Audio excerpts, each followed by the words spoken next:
Gagawa tayo ngayon ng homemade mango ice cream.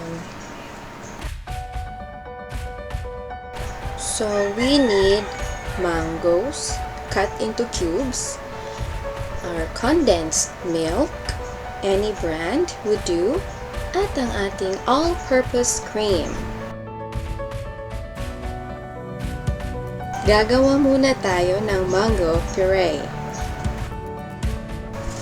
Maglagay ng mango sa ating blender or any food processor na available po sa inyo.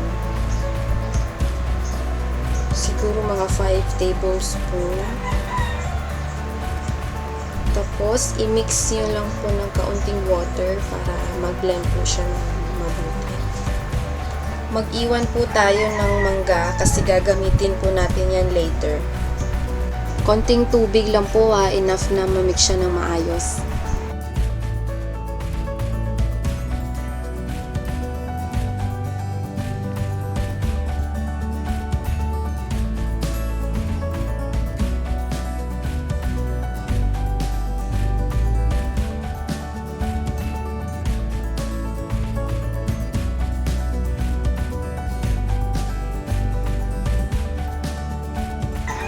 Ayan po, as you can see, mango puree na po talaga siya. Ayan, ready na. Set aside muna natin ito. Now, let's start whipping our all-purpose cream chilled overnight.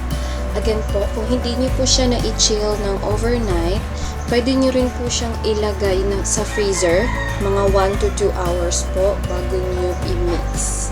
Para lang po gumanda yung volume at yung texture ng ating cream.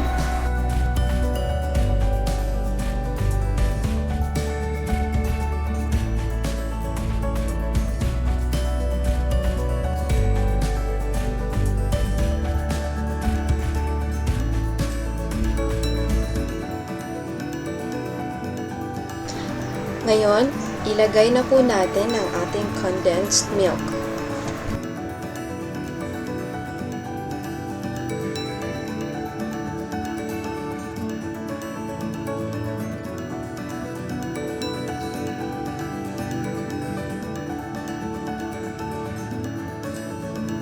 While mixing, ilagay na po natin ang ating mango puree.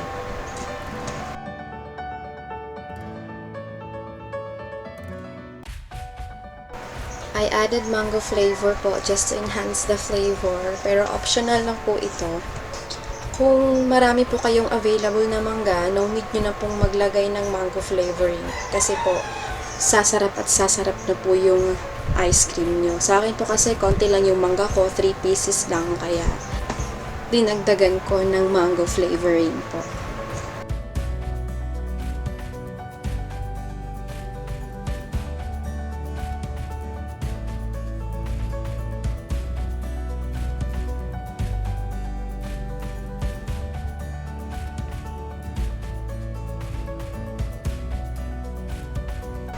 Once ready na po siya, pwede na po nating i-transfer sa ating container.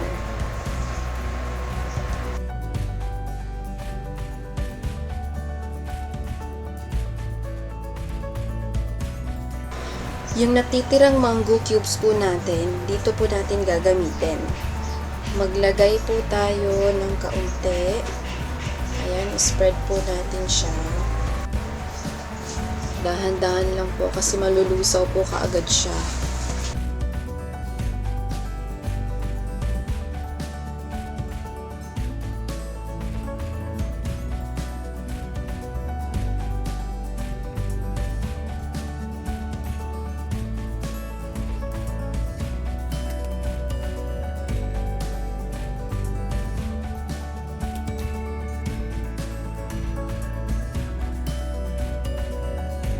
Ayan, ready na po siyang ilagay sa freezer.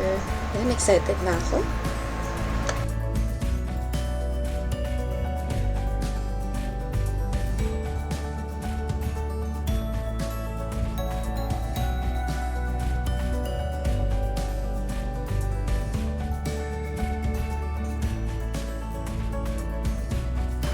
Ayan, ready na siyang kainin.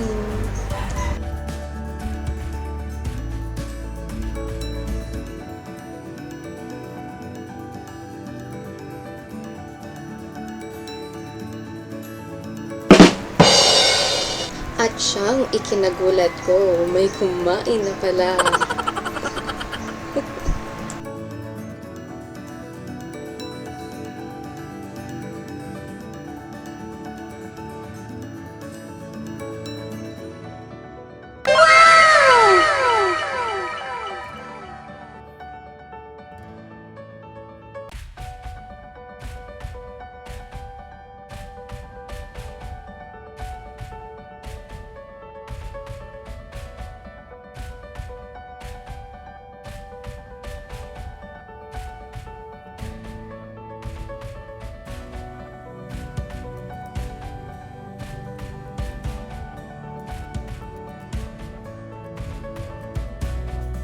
Guys, tignan nyo, napakasarap po talaga.